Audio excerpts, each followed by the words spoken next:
नमस्कार दोस्तों, कैसे हैं आप सब। उम्मीद है आप सब अच्छे होंगे। आज के बेहद ही खास वीडियो में हम आपको बताएंगे कलयुग के अंत के बारे में। हमारे प्राचीन पुराणों में पहले से ही इसकी भविष्यवाणी की हुई है।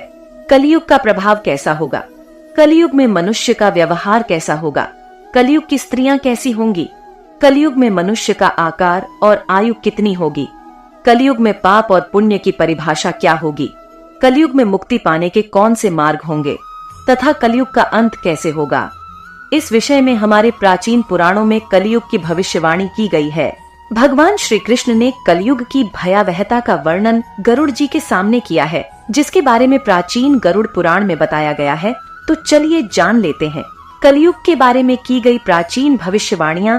कलयुग का अंत धर्म की विफलता, अनुशासन की कमी, मनुष्यों में बढ़ती दुर्भावना, धन की लालसा, अत्यधिक काम का प्रभाव, भ्रष्टाचार से बढ़ता व्यापार, गुरुजनों तथा पूज्य लोगों की निंदा, स्त्रियों में व्याभिचार और अनाचार आदि गुणों के लोगों में आध्यात्मिकता की कमी आदि इस प्रकार के लक्षणों से कलयुग की पहचान होती है। भगवान श्री कृष्ण ने कहा था कि कलयुग में मनुष्य का मन अत्यधिक कठोर हो जाएगा। मनुष्य अशांत चंचल धर्म से विमुख होकर अधर्म के पथ पर चलने वाले होंगे।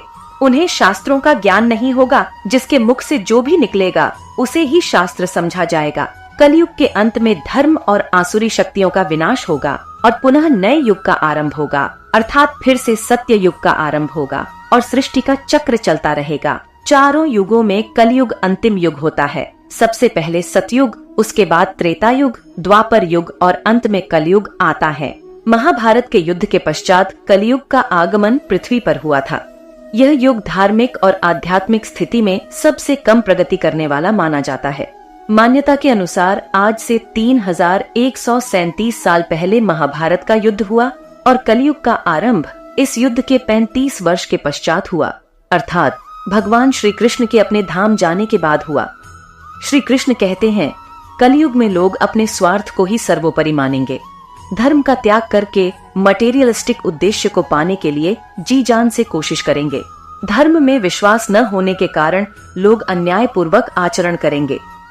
यदि हम आज के समय में देखें तो पाप इतना बढ़ चुका है, मानो ऐसा लगता है कलयुग का अंत निकट आ चुका है। लेकिन कुछ विद्वानों के अनुसार यह तो बस शुरुआत है। आगे कलयुग और भी भयानक रूप लेने वाला है। कलयुग के उस भयानक रूप को देखने की क्षमता आज के मनुष्यों के अंदर नहीं होगी। जब कलयुग का अंत समय निकट आएगा तो ऐसी ऐसी भयानक चीजें दिखाई पड़ेगी। मनुष्य का रूप इतना विकृत और भयानक हो जाएगा कि वह मनुष्य कर्म पिशाच ज्यादा दिखाई देंगे। तो आइए जान लेते हैं गरुड़ पुराण में कलयुग के अंत के विषय में क्या कहा गया है। गरुड़ पुराण के अनुसार एक बार गरुड़ जी ने भगवान श्री कृष्ण से पूछा, हे प्रभु, चारों युगों में कलयुग को ही सबसे भयंकर और दुख कारक माना गया है। इस कलयुग का अंत कैसे होगा और कलयुग का अंत समय निकट आने पर कौन से संकेत दिखाई देंगे। तब भगवान श्री कृष्ण ने गरुड़ जी को कलयुग के अंत के समय मिलने वाले भयानक संकेतों के बारे में बताया। जब पृथ्वी पर चारों तरफ ऐसे संकेत दिखाई दे तो मनुष्य को समझ जाना चाहिए कि कलयुग का अंत निकट आ चुका है और अब सृष्टि का अंत प्रलय से होगा। सबसे पहला संकेत भगवान श्री कृष्ण के अनुसार कलयुग का अंत समय निकट आने पर मनुष्य की आयु घटकर केवल 20 वर्ष ही शेष रह जाएगी। 12 वर्ष की आयु में ही मनुष्य के बाल पक जाएंगे।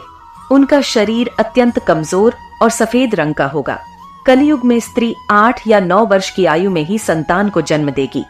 कलयुग की औरतें बहुत ही क्षीण और छोटे शरीर वाली लेकिन अधिक भोजन करने वाली मंद भाग्या होगी। कलयुगी स्त्री कम संतान को उत्पन्न करने वाली और अत्यंत क्रोधी स्वभाव की होगी। वह अपनी संतान को दूध भी नहीं पिलाएगी और न ही उसका पालन पोषण करेगी। दूसरे संकेत में भगवान श्री कृष्ण कहते हैं, कलयुग का अंत समय निकट आने पर संसार में पतिव्रता स्त्री दिखाई नहीं पड़ेगी। एक ही स्त्री कई पुरुषों से विवाह करेगी। लोग पूजा पाठ, श्राद्ध, अंतिम संस्कार, मुंडन और विवाह आदि प्रकार के कार्य नहीं करेंगे। जल के अभाव के कारण लोग स्नान नहीं करेंगे और अशुद्ध ही रहेंगे। कलयुग के अंत में लोग केवल मांसाहार ही करेंगे और कोई भी सात्विक आहार नहीं करेगा। कलयुग में लोगों के वस्त्र तने हुए और चमकीले होंगे। तीसरी बात, श्री कृष्ण के अनुसार जब कलयुग का अंत समय निकट आएगा तो वृक्षों में फल आना बंद हो जाएंगे। सभी वृक्ष फल रहित हो जाएंगे। सृष्टि में हर तरफ केवल शमी के वृक्ष ही दिखाई देंगे। मनुष्य शाकाहार छोड़कर केवल मांस का भक्षण करेंगे। कलयुग का भोजन तामसिक और रोग उत्पन्न करने वाला होगा। इसी कारण से लोग जल्दी ही बूढ़े होकर मर जाएंगे। योगी मनुष्य गाय की पूजा करना बंद कर देंगे। सभी गाय का मांस खाएंगे। गायों को केवल दूध और मांस के लिए ही पाला जाएगा। चौथी बात में कलयुग का अंत समय निकट आने पर अल्प वृष्टि होगी, अर्थात बहुत ही कम बारिश होगी। खेत अनाज नहीं उगा पाएंगे। धान का आकार बहुत ही छोटा हो जाएगा और फलों में रस भी उत्पन्न नहीं होगा। मनुष्य भूख और प्यास के कारण ही मरने लगेंगे। मनुष्य को केवल बकरियों का दूध ही प्राप्त होगा।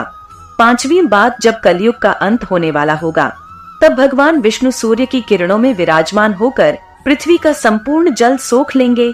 आकाश में चारों तरफ 7 सूर्य दिखाई देंगे। इन सभी सूर्य के प्रभाव से संपूर्ण सृष्टि जलकर खाक हो जाएगी। तत्पश्चात रुद्र रूपी भगवान विष्णु संपूर्ण संसार को दंग करके अपने श्वास से मेघों को उत्पन्न करेंगे और ये मेघ भयंकर गर्जना करते हुए अगले 100 वर्षों तक आकाश से जल की वर्षा करेंगे और सृष्टि की उस भयंकर अग्नि को शांत कर देंगे। अग्नि शांत होने पर वे मेघ संपूर्ण जगत को जल में डुबो देंगे और इस प्रकार से कलयुग का अंत हो जाएगा। और फिर परमात्मा अपनी इच्छा मात्र से पुनः सृष्टि में जीव की उत्पत्ति करेंगे।